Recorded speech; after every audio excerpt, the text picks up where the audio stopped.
All right, how's everybody doing today?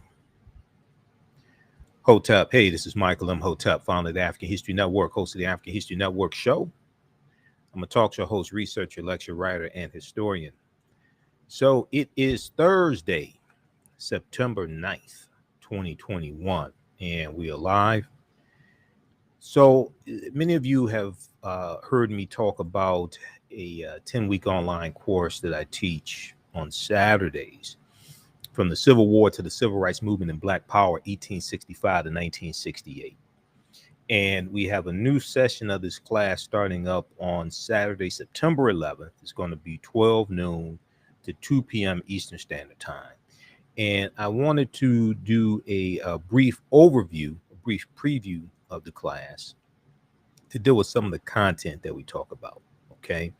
So, and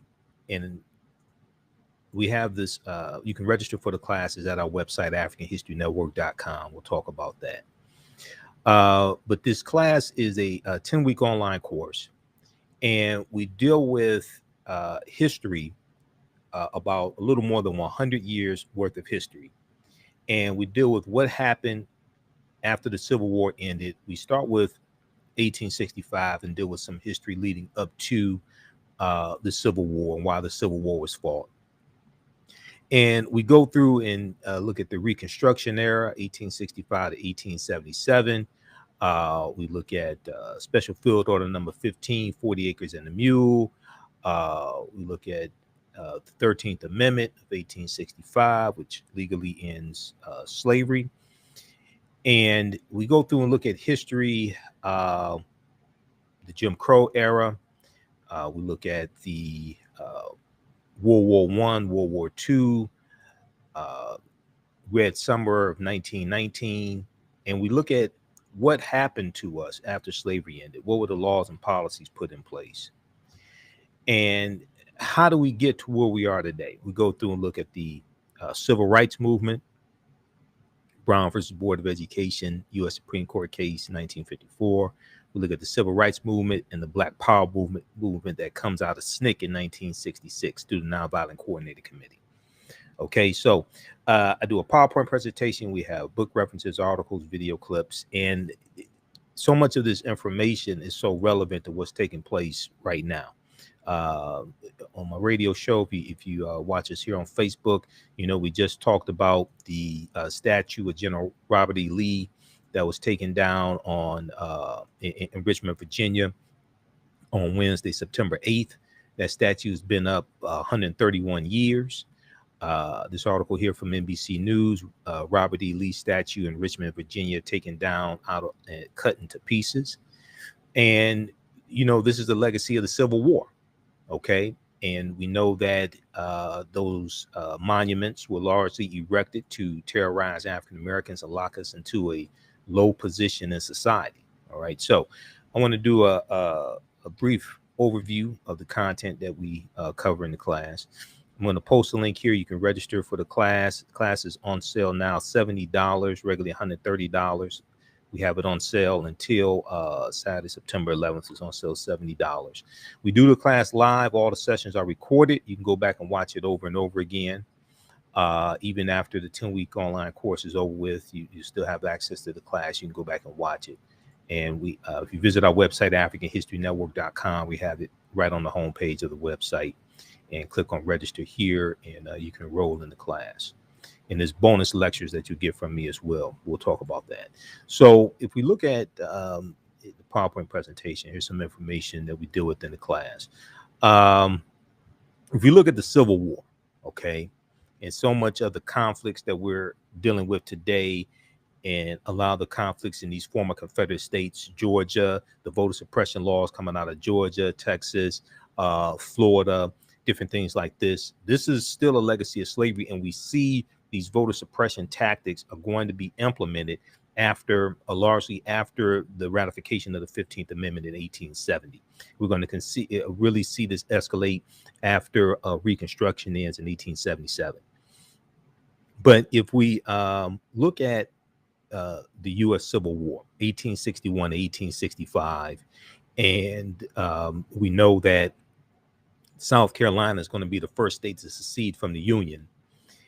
December 6th, December 20th, 1860. And this is 6 weeks after Abraham Lincoln becomes president-elect for the Republican Party, which was formed in 1854 by groups of abolitionists.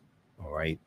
The Civil War in the United States it began in 1861 after decades of simmering tensions between northern and southern states over slavery, states' rights, westward expansion.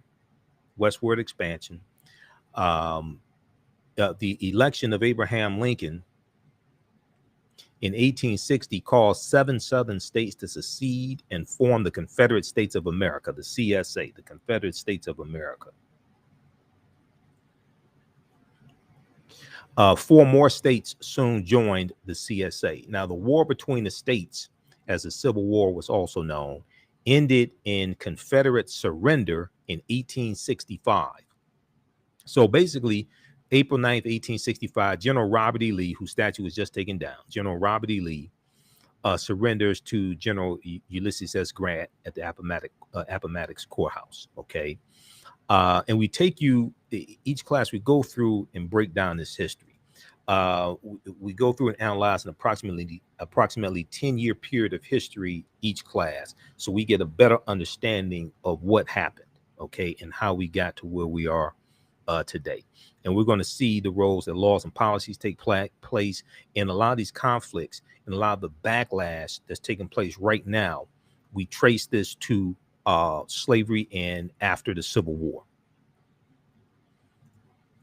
Okay, so the war between the states, as the Civil War was also known, ended in Confederate surrender in 1865. Now, the conflict was the costliest and deadliest war ever fought on American soil, with some 620,000 of 2.4 million soldiers.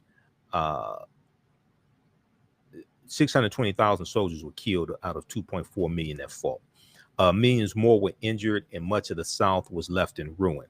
And Reconstruction, you're dealing with reconstructing the South, and you're dealing with integrating these 3.9 million former slaves, integrating them into society as well.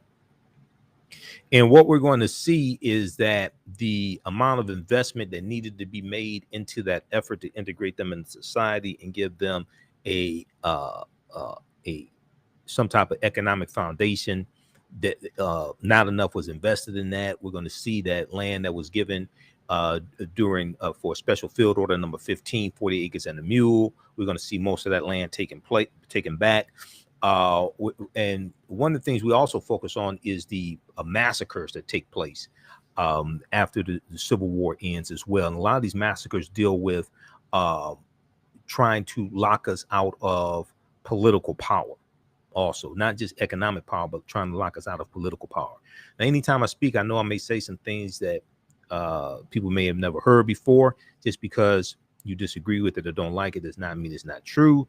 Just means you have to do some research to understand what I'm talking about. I'm talking about something that may be outside of the circumference of your own awareness. That's something I learned from one of my teachers, Dr. Ray Hagins of the African Village. Now, if we look at the Reconstruction era, and Reconstruction is 1865 to 1877, and we take you through the Reconstruction era, the Freedmen's, the Bureau of Freedmen Refugees and Abandoned Lands, the Freedmen's Bureau, which ends in 1872. It closes down in 1872. The Freedmen's Bank, which collapses in 1874. The presidential election of 1876. We take you through, go through a timeline of history. Each class we go through and look at a timeline of history, so we understand cause and effect.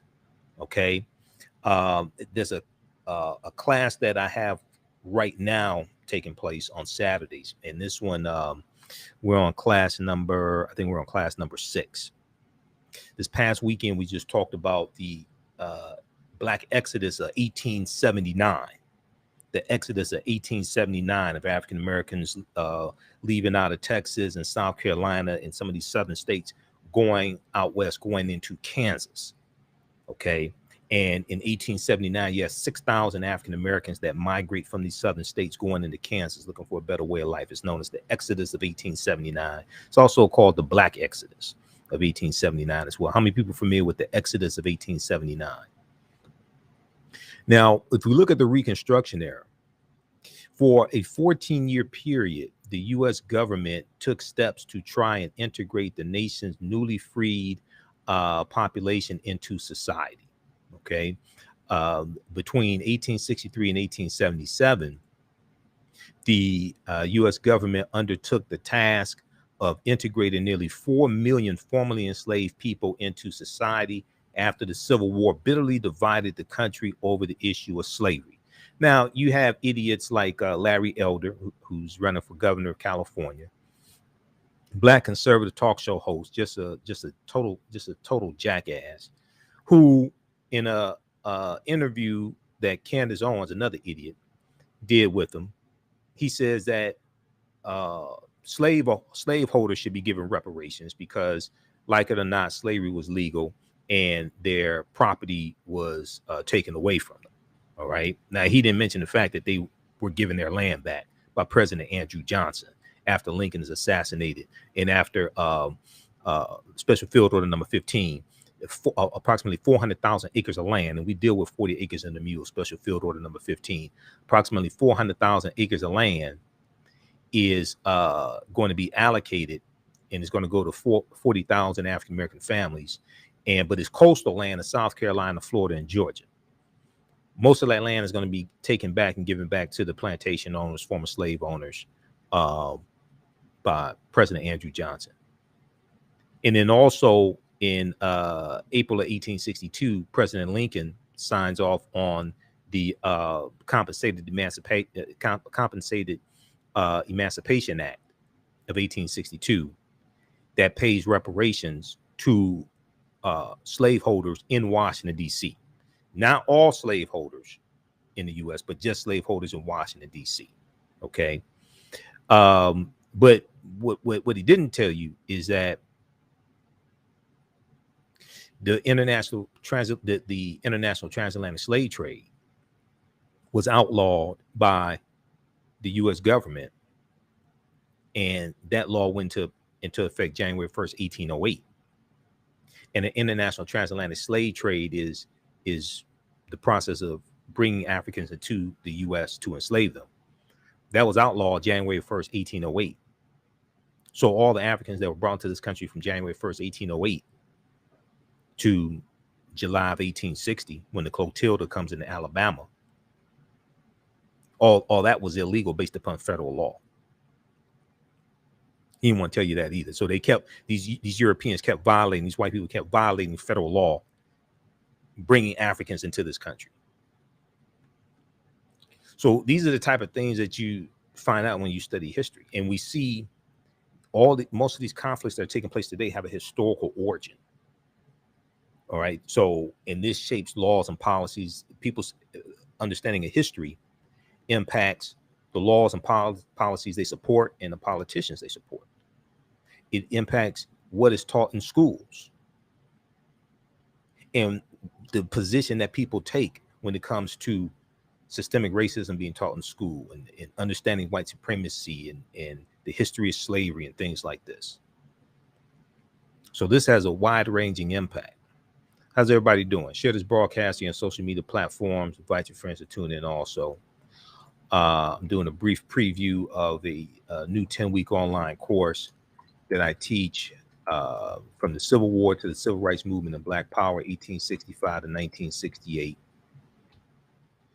And this is going to be on Saturdays, 12 noon to 2 p.m. Eastern Standard Time. It starts Saturday, September 11th. And it's going to be from 12 noon to 10 p.m. Eastern Standard Time. It's a 10-week online course. Let's see if we got that correct. Okay, let's continue here. You can register for this class at our website, AfricanHistoryNetwork.com, AfricanHistoryNetwork.com. We have the information right on the homepage. We'll show that to you shortly here. And we'll post a link here again. You can register for the class also. Okay, let's continue.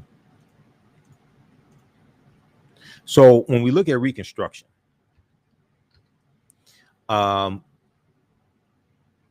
Between 1863 and 1877, the U.S. government undertook the task of integrating nearly 4 million formerly enslaved African people into society after the Civil War ends.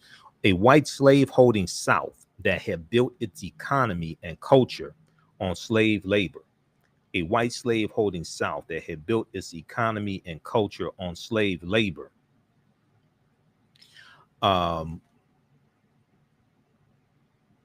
Was now forced by its defeat in the Civil War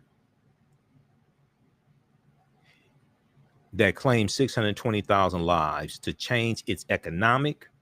They had to change their economic, political, and social relations to African Americans.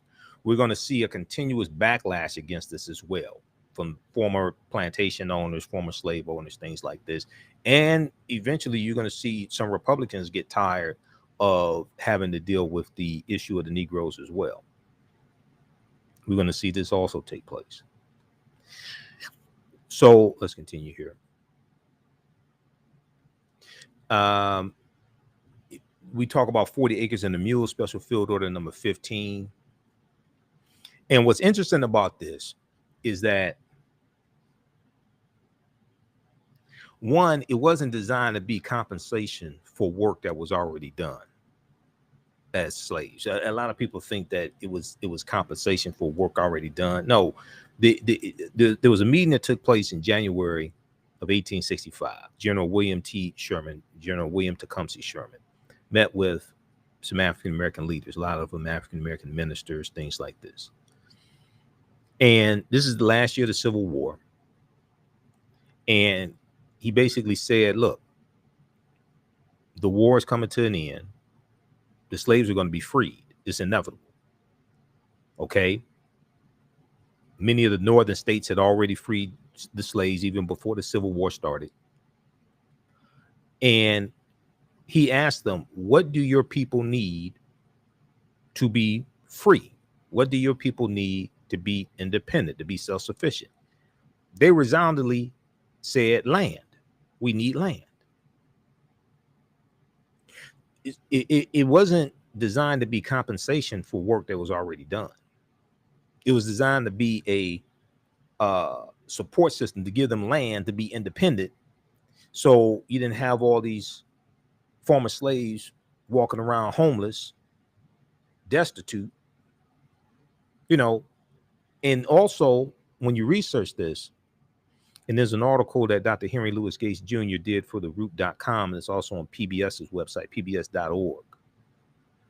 One of the things that you find out about 40 acres and a mule is that it was the land that was allocated. It was only supposed to be inhabited by African Americans. And we were supposed to be self-governing.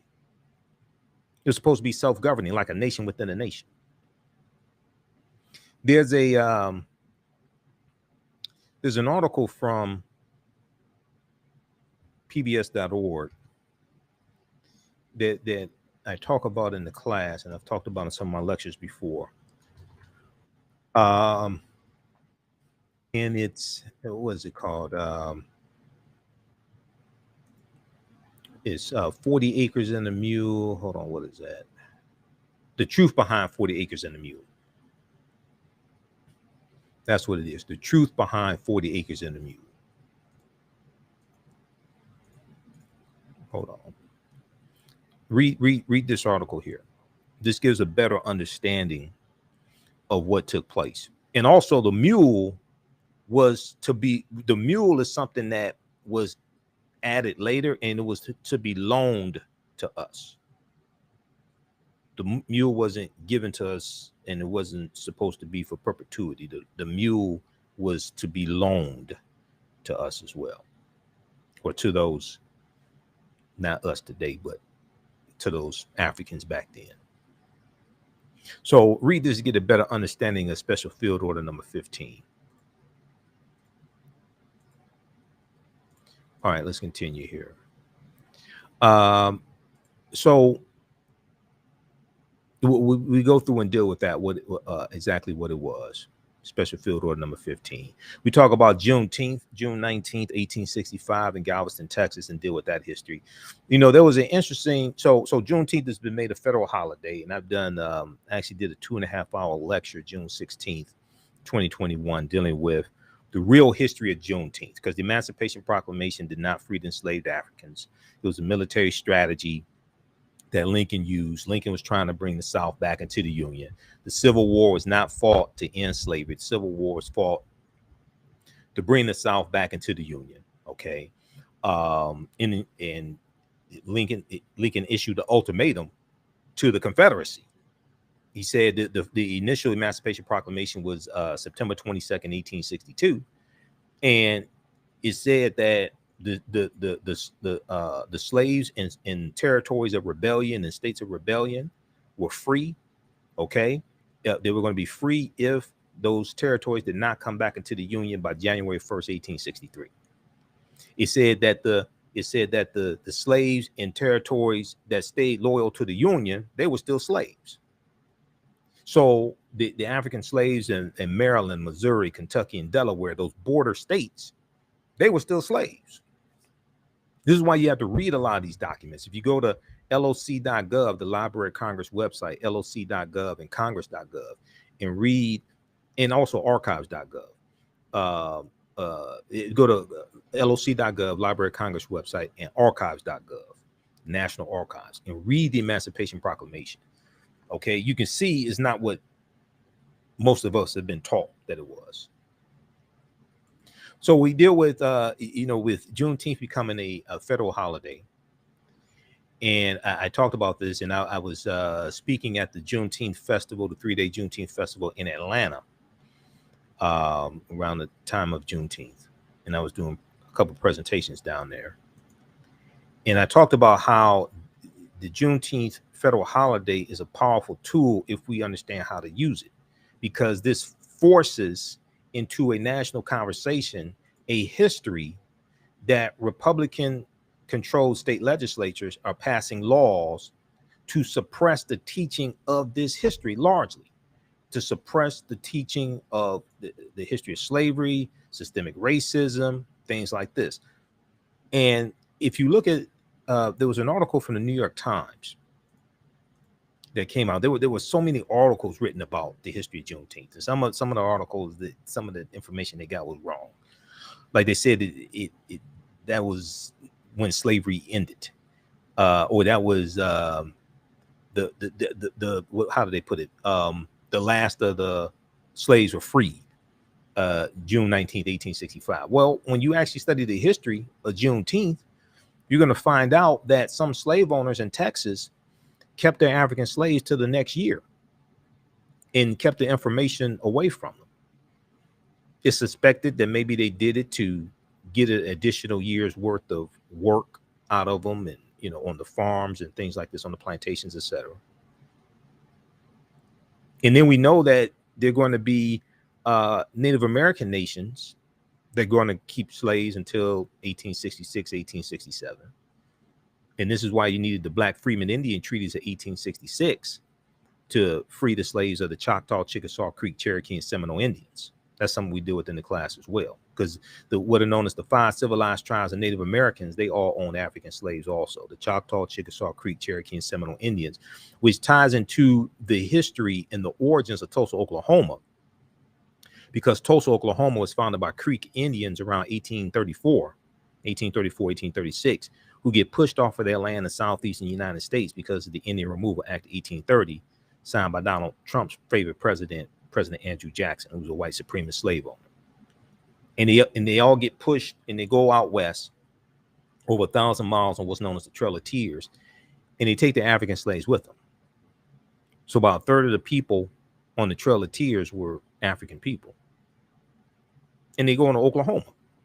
All 5 of them go into Oklahoma. Okay, and many of our ancestors are going to get land from those Black Freedmen Indian treaties.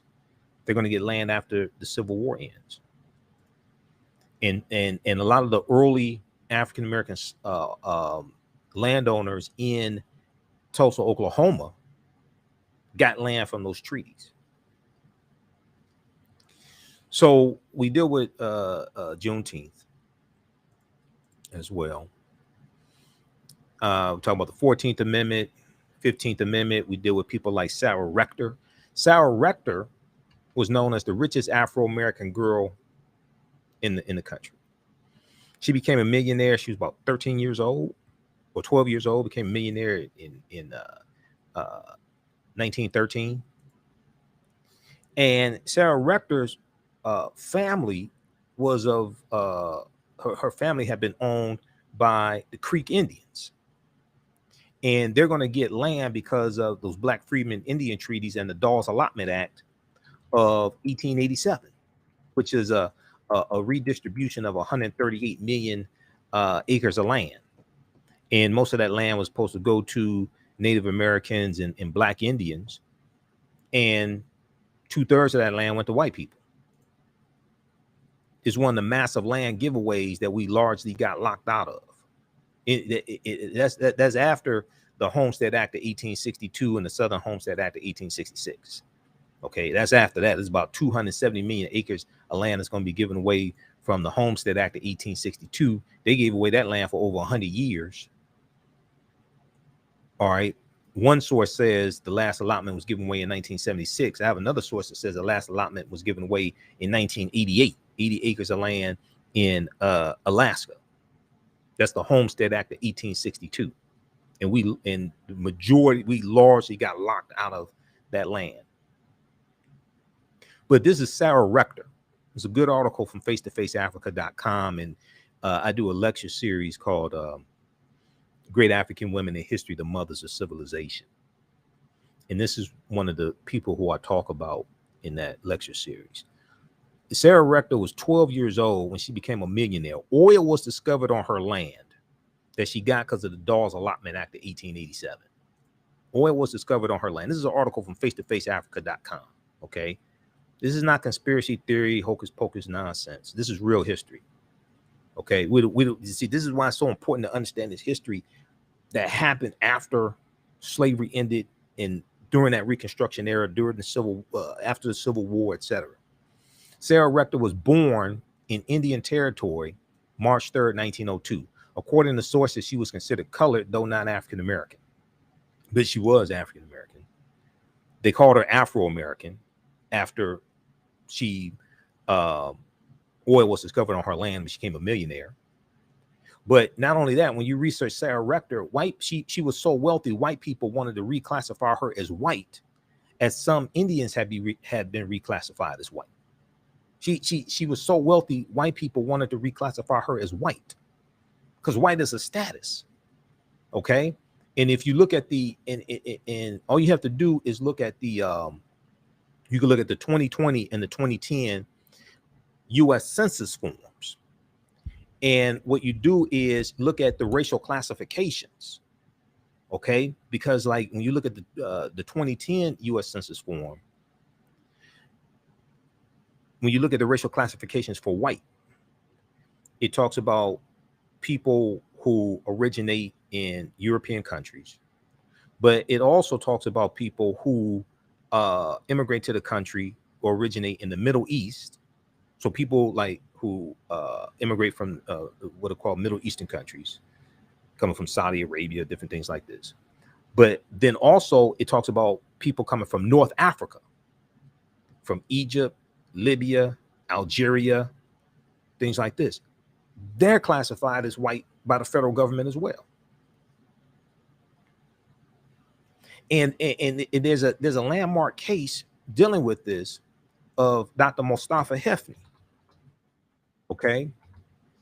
And I've talked about Mustafa Hefny a number of times in some of my lectures. Mustafa Hefny is of Nubian ancestry, and he immigrated to the U.S. from Egypt in 1978. And let me try to pull this up here. 1978. He said that when he came through customs, when he came through immigration, he went through the immigration process.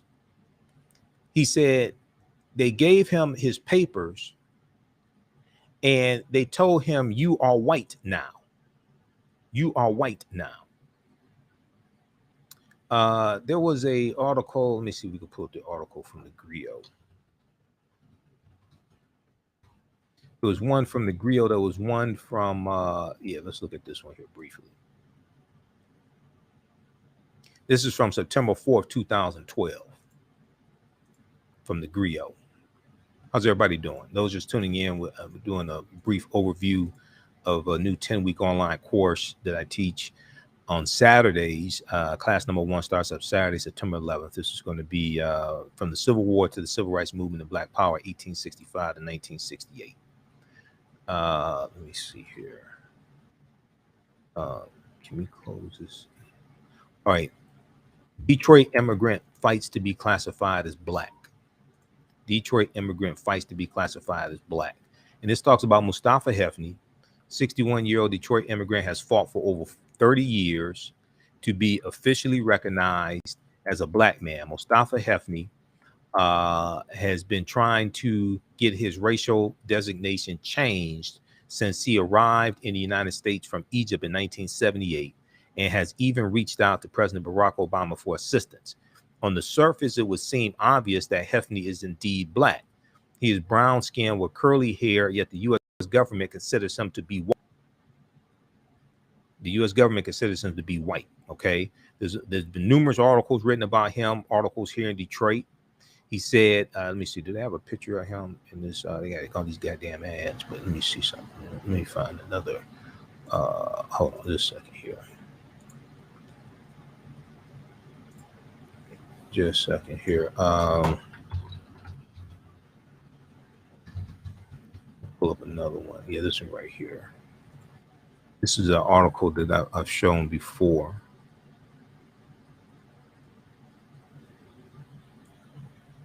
This one here is from BET. Hold on just a second. An Egyptian man's fight to be black. Mustafa Hefny. This is from September 13th, 2012. Okay. And CBS, local CBS station here in Detroit, did a story on him as well. He said the government interviewer said, "You are white." Mustafa Hefny, who is now 61 years old and living in Detroit, told his local CBS station, though he lived his entire life in Africa with dark skin and dark hair, when he finally came to the States, a bureaucrat decided to mark Hefny down as a white person on his official forms. That's because he came from Egypt.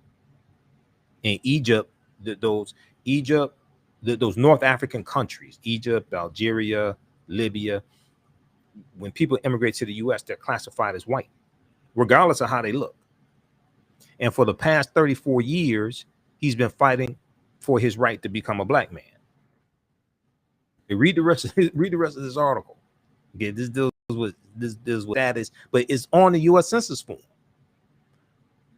And do they show? Okay, they don't show a picture of him. I mean, they show. Okay, hold on. I want you to see what he looks like. I don't know why they don't show a picture of him in the article. This is Mustafa Hefny right here. Hold on, let me see.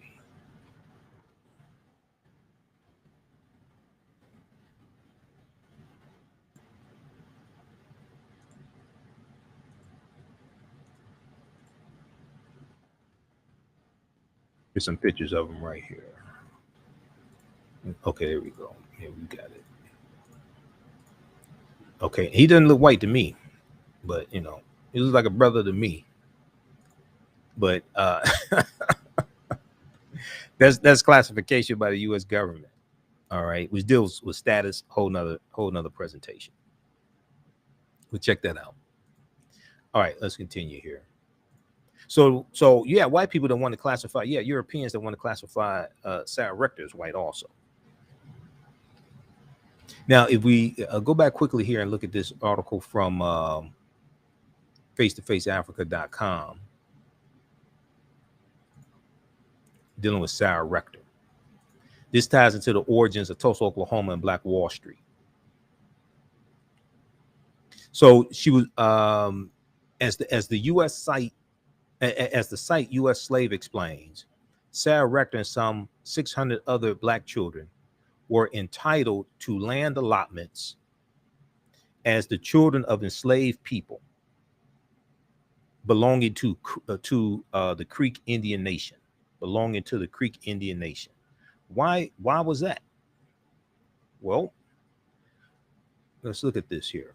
In 1866, the year after the Civil War ends, the Creek Nation signed a treaty with the United States government promising to emancipate their 16,000 African slaves and incorporate them into their nation as citizens entitled to, quote, equal interest in the soil and national funds, end quote.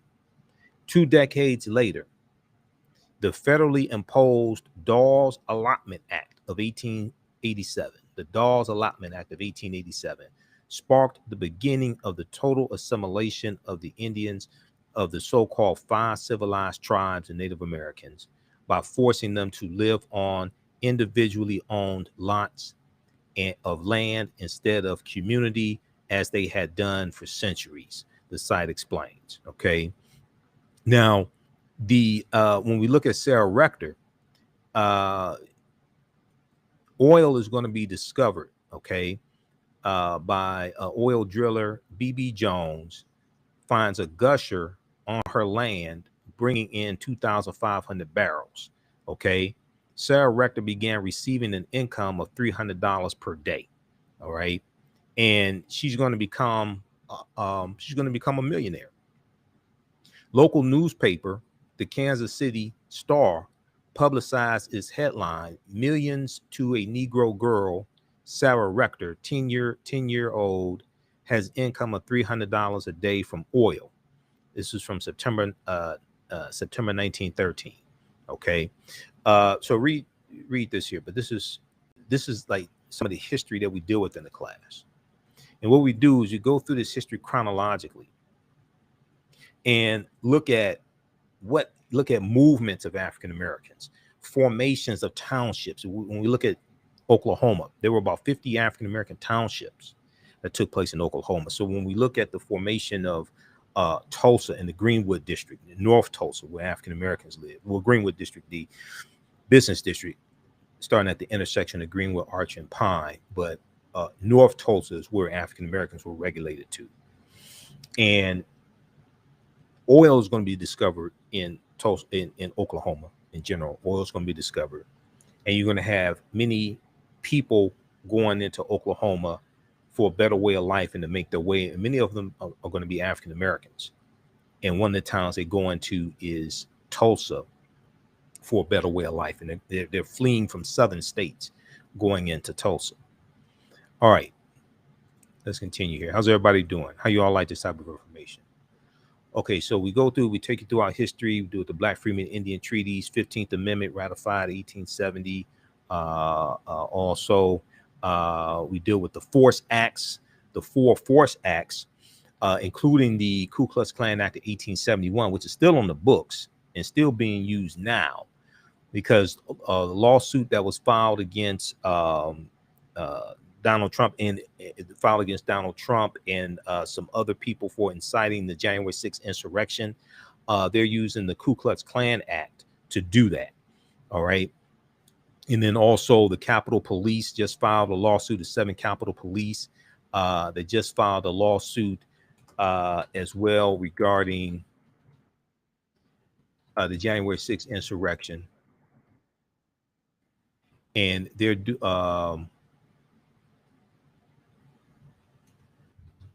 using the Ku Klux Klan Act also as the basis of their lawsuit, violation of the Ku Klux Klan Act. We talked about that on my show. If we look at here,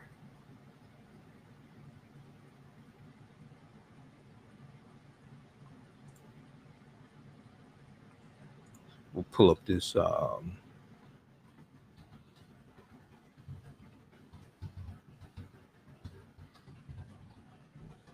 Pull up this article here.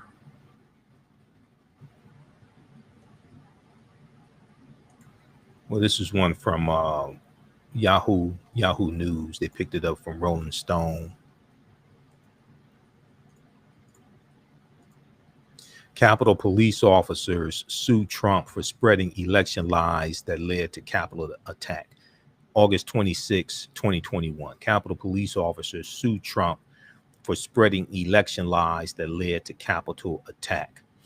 7 Capitol police officers have filed a lawsuit against Donald Trump, the traitor-in-chief, Benedict Donald, and others involved with spreading election lies that led to the attack on the Capitol.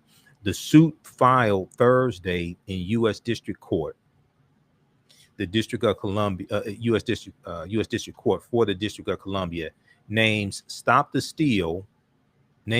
the Steal rally organizers and members of far-right extremist groups, including the Proud Boys and Oath Keepers, as vicariously liable for the riot, claiming many defendants in this case planned, aided, and actively participated in that attack. All defendants are responsible for it.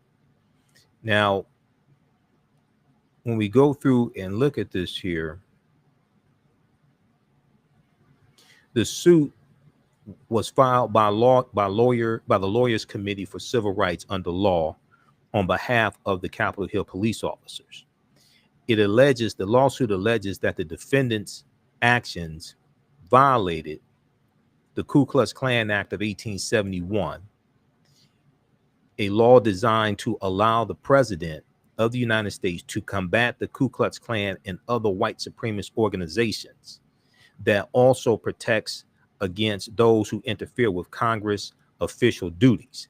It protected elected officials from having their official duties interrupted by white supremacist organizations who were threatening them, who were beating them up, who were killing them, things like this. Because this is what was happening in the 1870s. All right. And this is why that act had to be passed by Congress. So if we go back and look at this here, see, this is a law still on the book, even though the Supreme Court struck down part of the Ku Klux Klan Act. I think that was 1883 U.S. Supreme Court case, because the Civil Rights Act of 1875 was overturned by the U.S. Supreme Court also around 1883 or so. But what were the force acts during Reconstruction? There were 4 force acts during Reconstruction. In U.S. history, the force acts were a series of 4 acts passed by Republican Reconstruction supporters in the Congress between May 31st, 1870 and May 1st, 1875, to protect the constitutional rights guaranteed to African Americans by the 14th and 15th Amendments.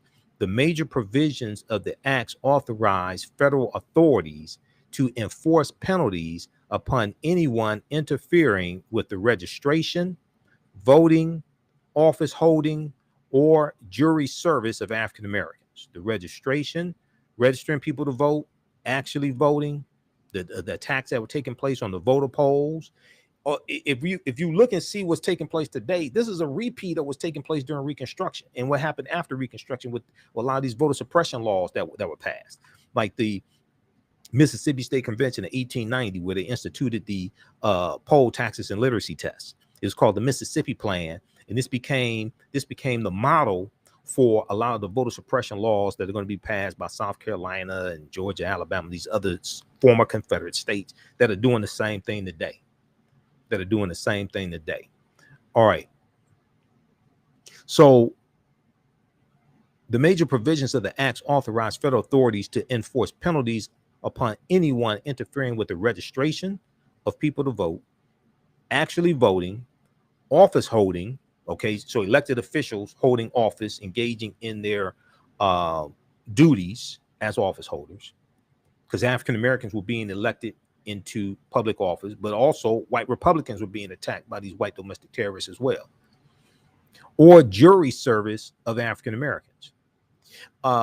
These acts provided for federal election supervisors and empowered the President of the United States to use military forces to make summary arrests. So President Ulysses S. Grant, who General Robert E. Lee surrendered to end the Civil War. President Ulysses S. Grant, in October 1871, declared martial law in 9 counties in South Carolina to crack down on the Ku Klux Klan and other domestic terrorist organizations that were attacking African Americans, killing them, things like this, office holders and white Republicans, attacking white Republicans as well.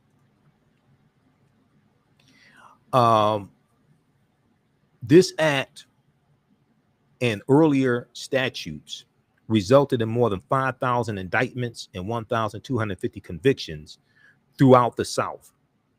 In subsequent Supreme Court decisions, various sections of the acts were declared unconstitutional. Britannica.com has a good article dealing with the Force Acts. Okay, so you can check that out also. But we go through and deal with this in the online course. Okay, let's continue here.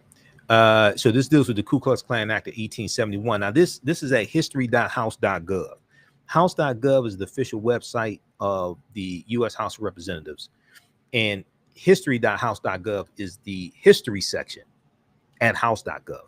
But they have a write-up on the Ku Klux Klan Act of 1871. The 14th Amendment, ratified in 1868, defined citizenship and guaranteed due process and equal protection of the law to all. Vigilante groups like the Ku Klux Klan, however, freely threaten African Americans and their white allies in the South and undermine the Republican Party's plan for Reconstruction. Republican Party's plan for Reconstruction. Now, some of the Republicans going to give up on Reconstruction because they conspired with the Democrats to remove the Union troops out of the South if Democrats let Rutherford B. Hayes become president after the 1876 presidential election, and neither Rutherford B. Hayes nor Samuel J. Tilden had enough electoral college votes to become president. That's known as the Compromise of 1877, which ends Reconstruction and allows the white supremacists in the South to take back full control of the South, okay, and fully impose white supremacy. The bill authorized the president to intervene in the former rebel states, the Confederacy, the traitors, that attempted to deny, quote, any person or any class of persons of the equal protection of the laws or of equal privileges or immunities under the laws, end quote. To take action against this newly defined federal crime, the president of the United States could suspend habeas corpus, deploy the U.S. military, or use other means as he may deem necessary. That's the Ku Klux Klan Act of 1871, which is still on the books and now still being used now. And it goes back to Reconstruction. We deal with the Freedmen's Bureau as well as the Freedmen's Bank, okay?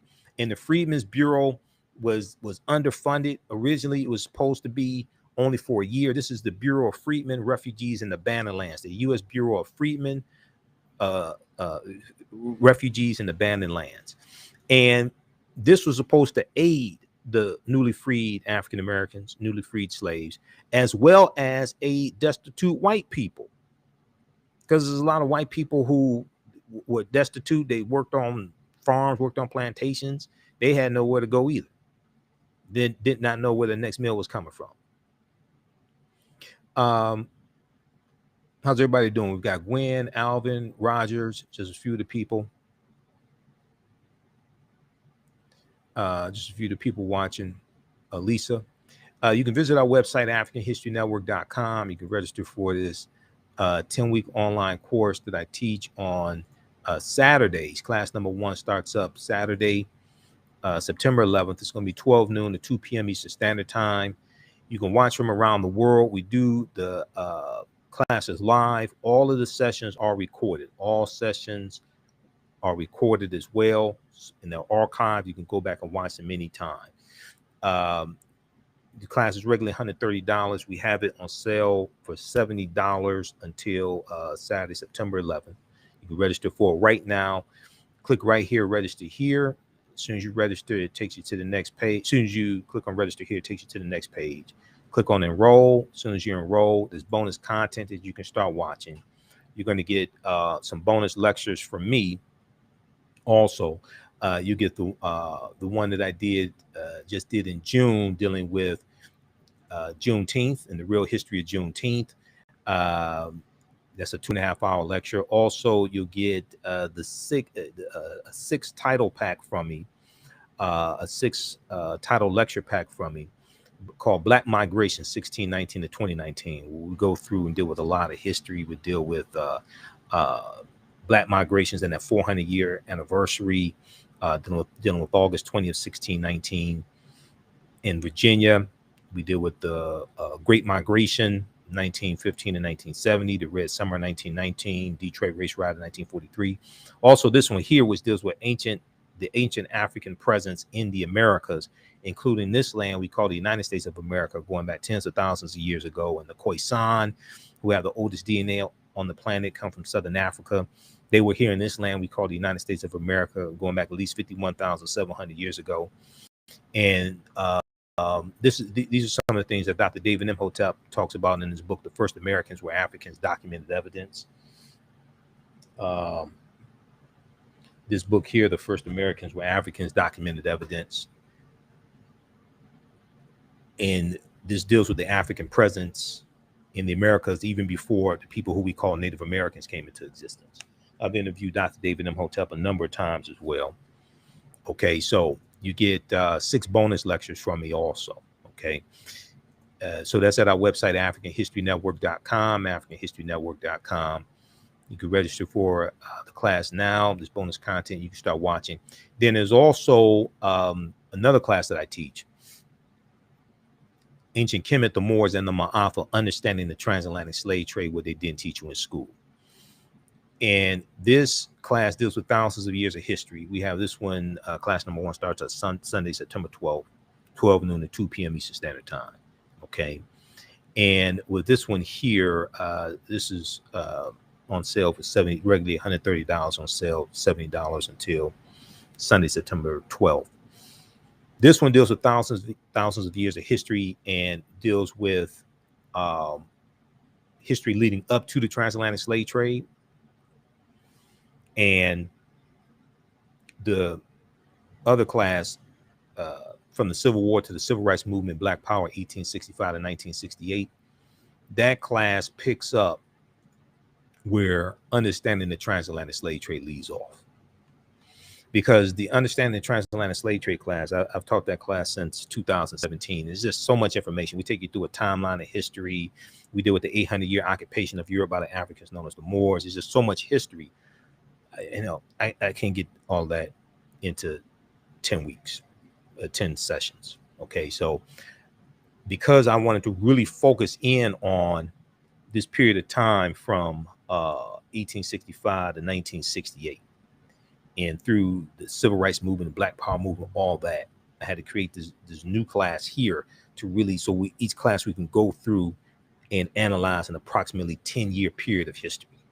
Okay, and this helps us better understand what happened to us after slavery ended and how we got to where we are today. All right, so we'll post a link here. You can register for the class, and then also at our website, AfricanHistoryNetwork.com. You can register for it there as well. Okay, let's continue. How's everybody doing? All right, how you doing, Gwen?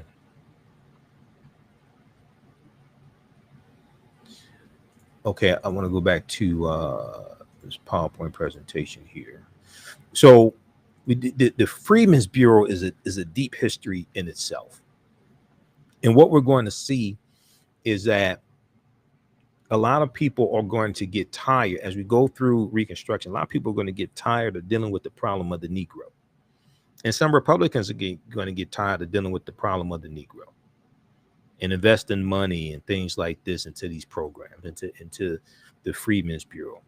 So the Freedmen's Bureau, formerly known as the Bureau of Refugees, Freedmen, and Abandoned Lands, was created in 1865 by U.S. Congress, and passes Congress, to help millions of former African slaves, African-American slaves, and poor whites in the South in the aftermath of the U.S. Civil War. The Freedmen's Bureau provided food, housing, and medical aid. It established schools and offered legal assistance. It also attempted to settle former slaves on land confiscated or abandoned during the war. One of the things that the Freedmen's Bureau is going to do is going to help us negotiate labor contracts, because now we can work and get paid for it. And there were at least 262 skills, trades, and crafts that African people had in this country from 1619 to 1865. And after slavery ends, we're going to see labor unions start being formed. Okay, now we're going to see some smaller labor unions formed in like the 1840s, 1850s. But after slavery ends, you're going to see these large labor unions being formed. The National Labor Union in 1866, American Federation of Labor, like in the 1870s, is going to be formed. And a lot of these labor unions are a lot of them are formed to protect jobs for white men and white immigrants coming to this country, and lock African Americans out of a lot of these jobs we were doing for free during slavery. And this is something that if you saw the special broadcast I did on Labor Day, okay, Monday September 7th, Monday September 6th, Labor Day, and I did a 2.5-hour presentation dealing with the African American roots of Labor Day, and how the Labor Day came about because of the organized labor movement, and the and then you're going to have the Pullman worker strike of 1894. Okay, and it's going to be President Stephen Grover Cleveland that signs Labor Day into law as a national holiday.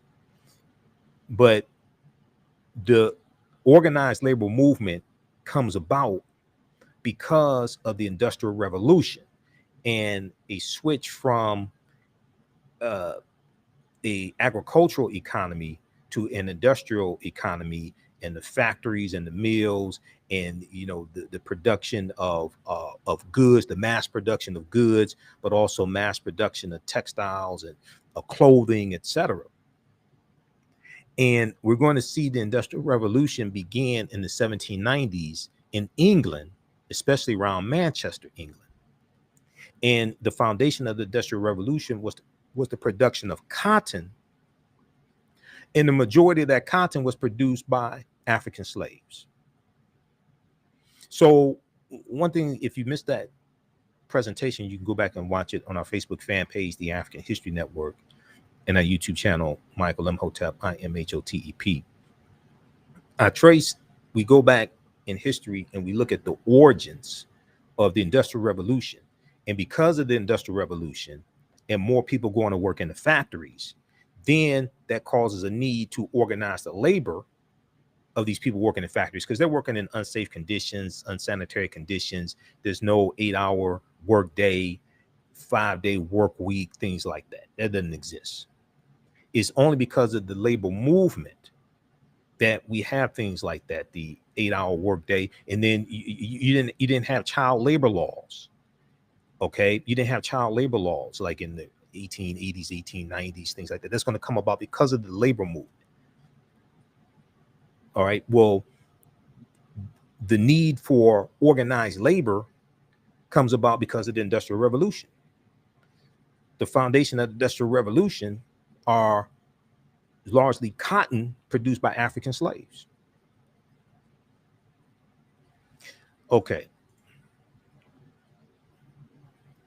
So the Freedmen's Bureau provided food, housing, and medical aid, established schools, and offered legal assistance. It also attempted to settle former slaves on land confiscated or abandoned during the war. However, the Bureau was prevented from fully carrying out its programs due to a shortage of funds. It wasn't properly funded, and a shortage of personnel, along with the policies of race and Reconstruction. So originally, it was only supposed to last a year. Like that was like all the time you needed to help former slaves who've been enslaved for 246 years, and you're gonna give them a year's worth of assistance, and then they got extended for 2 years, and then it gets it, it keeps going, and it ends in 1872. Like that was enough time.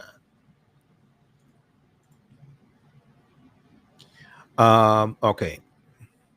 So we deal with things. We also talk about the Freedmen's Bank. Freedmen's Bank collapses in 1874. We lose $2.9 million worth of our deposits in the Freedmen's Bank. Frederick Douglass was later in the history of the Freedmen's Bank. He's going to be put in charge of the Freedmen's Bank. He invests thousands of dollars of his own money to try to shore up and prop up the Freedmen's Bank, but it collapses in 1874. We talk about things like the Colfax Massacre of 1873 in Louisiana, the Vicksburg Massacre, 1874 in Vicksburg, Mississippi.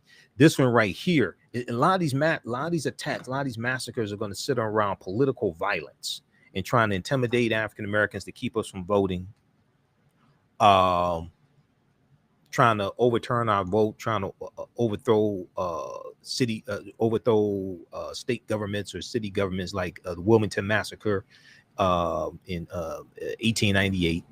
Opelousas Massacre, 1868 in Opelousas, Louisiana. But this one right here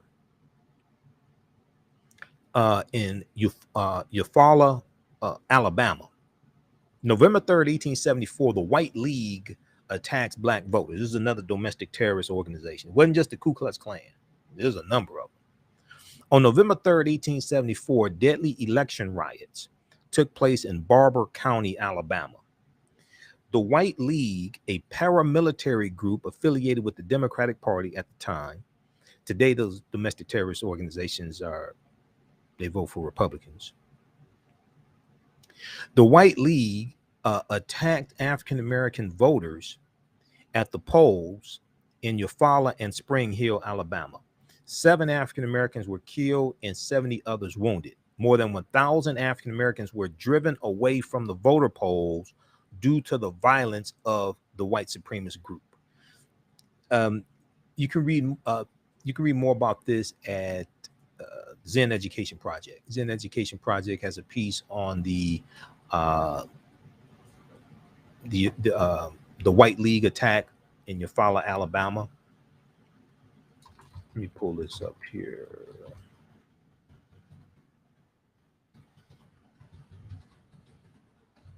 In 1874.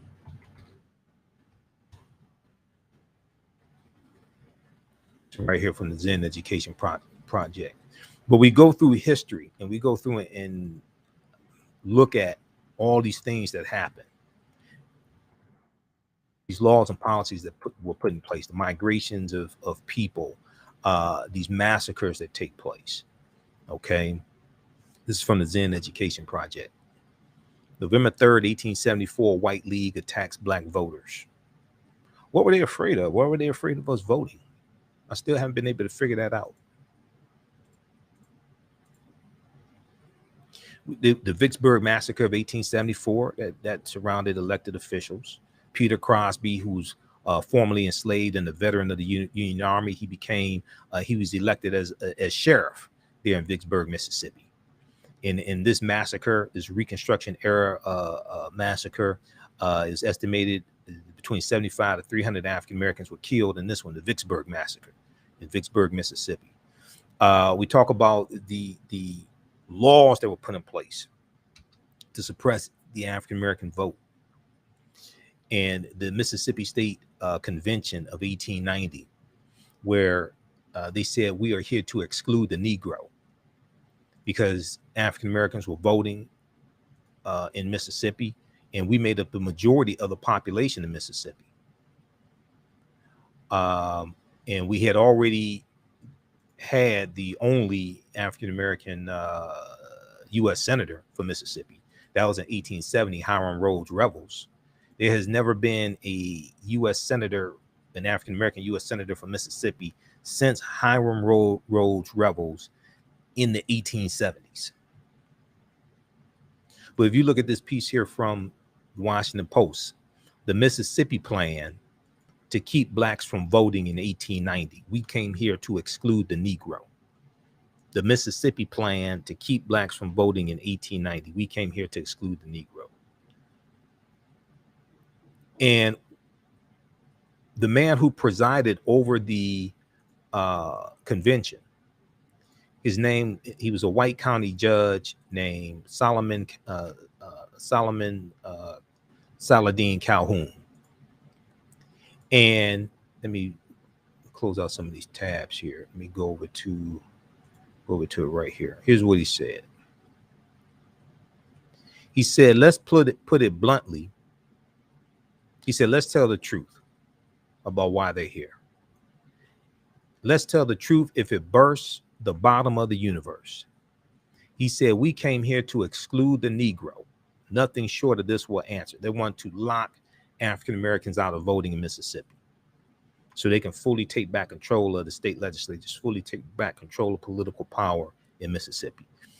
The delegates of the state convention eventually adopt a literacy test and poll tax geared to suppress the black vote in a state with a black majority. African Americans were the majority of the population in Mississippi in 1890. The Mississippi Plan became the model throughout the South, part of a raft of racially oppressive Jim Crow laws that ended Reconstruction. But it became other Southern states are going to adopt similar laws to suppress the African American vote in those states also.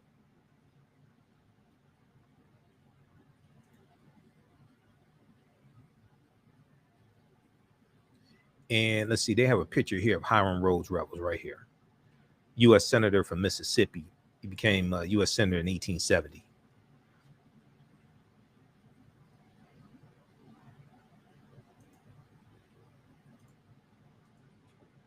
Okay, let's continue. How's everybody doing? How do you all like this type of information?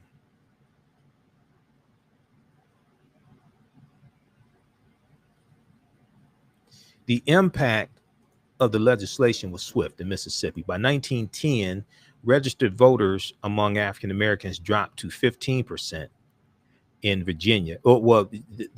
These Jim Crow era laws, okay? They're looking at different states.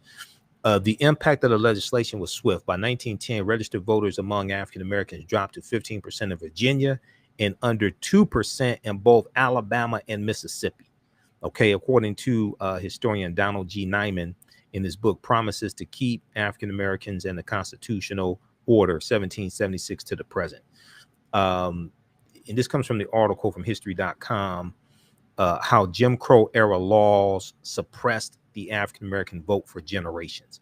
How Jim Crow era laws suppressed the African American vote for generations.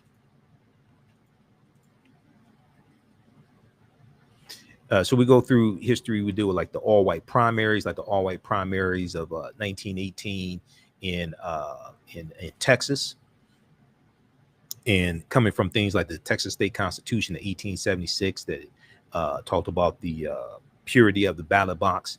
But when literacy tests, poll taxes, grandfather clauses, and the many other ways to circumvent the 15th Amendment did not work to suppress African American voter turnout, white legislators in several southern states, including Texas, used all white primaries to all but eliminate African American voters' presence in the electoral process. And the reason why you have the attack on now, this whole thing about critical race theory, this is just something, the attack on critical race theory being taught in schools is made up, because they don't teach critical race theory in K through 12 schools. Teaching about the history of slavery is not critical race theory. Critical race theory is a legal analysis. That's taught in law schools and graduate schools. It's taught at the college level and in law schools. They don't teach that in K through 12. Okay, so this whole fight over critical race theory is really made up and is pushed by Donald Trump and pushed by Fox News and a lot of these Republican think tanks and things like this. Okay, but what they want to do is suppress the teaching of systemic racism. And what systemic racism is: suppress the teaching of slavery, etc., and everything dealing with race that they don't like. They're just putting it under the title of critical race theory. This is what conservatives are doing. Read this article here. This is from the New York Times. This is from May 20th, 2021. Texas pushes to obscure the state's history of slavery and racism. Texas pushes to obscure the state's history of slavery and racism. Texas is awash in bills aimed at fending off critical examinations of the state's past, because Texas becomes a state in the Union in 1845, and it comes into the Union as a slave-holding state. Okay, so whoever controls the teaching of the past will control the trajectory of the future. Whoever controls the teaching of the past will control the trajectory of the future. And not only are Republicans trying to control what can be taught in school and control the teaching of the history of what happened in the past, they're also trying to pass voter restriction bills to then suppress who can vote, to determine also the laws and policies that will be put in place that will determine the trajectory of the future as well. This is what's taking place right now. There was a big article from NBC News that dealt with critical race theory, the battle of critical race theory in school boards, and what's behind all of that. Okay, there's a 17-page article they had. We talked about this on our show. Critical race theory battle invades school boards with help from conservative groups. This whole effort is funded. Critical race theory battle invades school boards with help from conservative groups. In towns nationwide, well-connected conservative activists and Fox News have ramped up the tension in fights over race and equity in schools. Okay, all this is connected. The fear of the browning of America, the fear of white people becoming a minority population in this country by 2043. We just saw the results of the census, and white people had a negative birth rate. Well, the population of white people declined in this country for the first time since 1790, since the first census was taken. Their population dropped by 5.1 million, down to about 197 million. Okay, and they dropped below 60% of the U.S. population for the first time since 1790. First time since the census was taken. Okay, so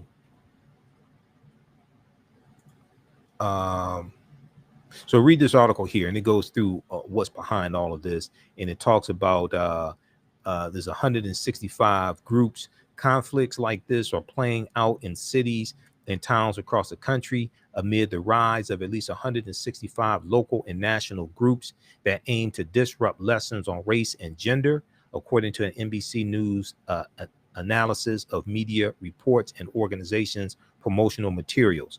Reinforced by conservative think tanks, law firms, and active parents, these groups have found allies and families frustrated over COVID-19 restrictions in schools, and have weaponized the right's opposition to critical race theory, turning it into a political rallying point to galvanize people, to get them to come out and vote in 2022 midterm elections, to galvanize people, to galvanize Republicans to take over local school boards. And this is seen as a way to gain political power from the grassroots up. This is something that Steve Bannon, who was advisor to Trump in the Trump administration, this is something that Steve Bannon talked about on his podcast some months ago. It's been downloaded by millions of people, and they're acting on this.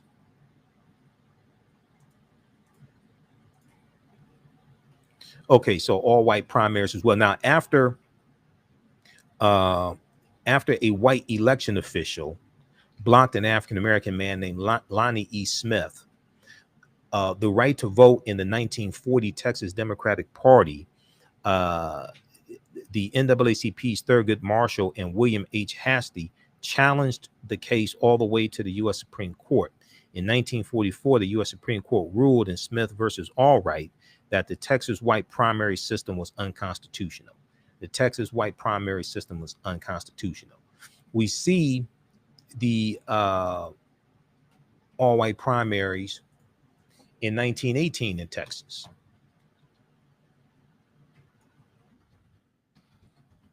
And there was a segment from the Rachel Maddow show. What was this? This was May 7th, 2021. And she talked about the history of Texas and the all-white primaries. And they talked about the all-white primary of 1918 and how African-American women were blocked from voting in 1918. So Christia Adair was trying to vote in 1918 in Texas, in the Texas primary. And she said, and she was blocked from voting. And she said, and the report said, so finally one woman, a Miss Simmons, said, it was Miss Simmons trying to vote, I should say. Finally, one woman, a Miss Simmons, said, quote, are you saying that we can't vote because we're Negroes? Because we're Negroes? And he said, yes, Negroes don't vote in primary in Texas. She says, so that hurt our hearts real bad. Okay, this is a whole story. This is from May 7th, 2021. And it deals with Texas state constitution, Texas state laws, and the all-white primaries. Let me see. This was another piece from that. Let me see. What is this here? This one right here. This showed women who were trying to vote in Texas in 1918, and they were blocked from voting. Because this was before the 19th Amendment of 1920 as well, that guaranteed the right to vote to women, but it excluded a lot of African American. A lot of African American women in the South were not allowed to vote. All right.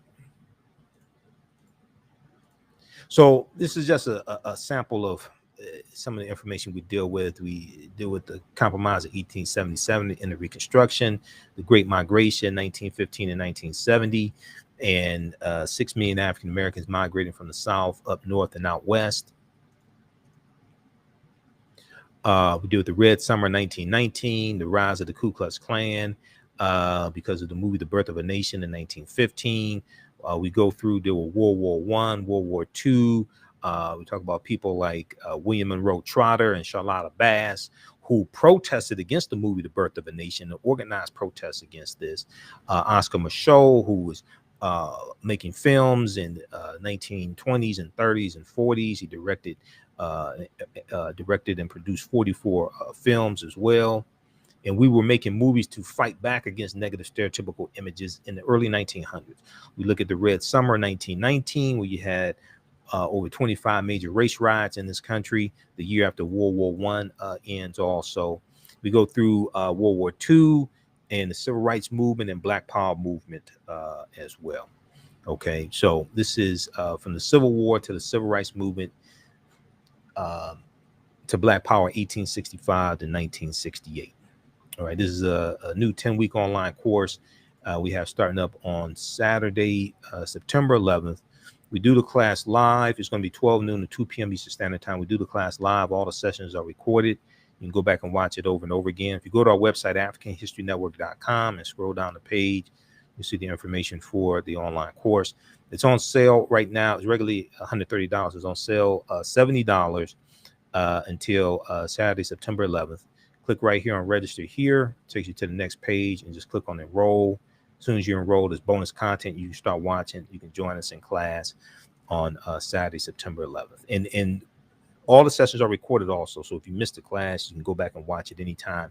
Even a year from now, after, once the class is over with, you still have access to the content. You can go back and watch it. All right. So we'll post a link here. Also, you can register for the course.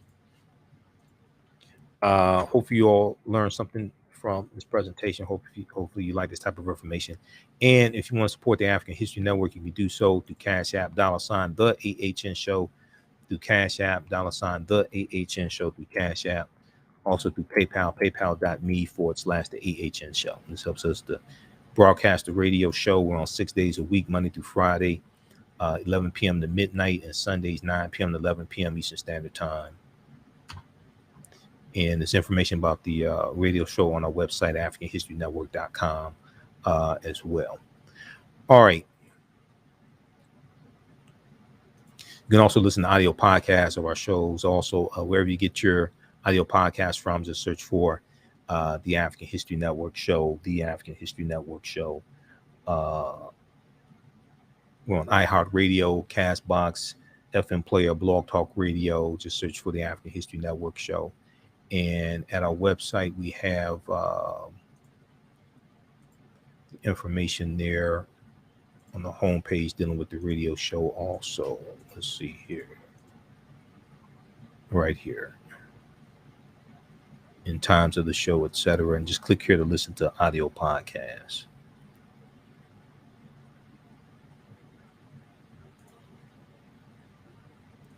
All right, look, we have to get out of here. Remember, at the African History Network, we focus on educating, empowering, and inspiring people of African descent throughout the diaspora and around the world, because right now it corrects wrong behavior. It's not over till we win. Wakanda forever. And we'll talk to you next time. Peace.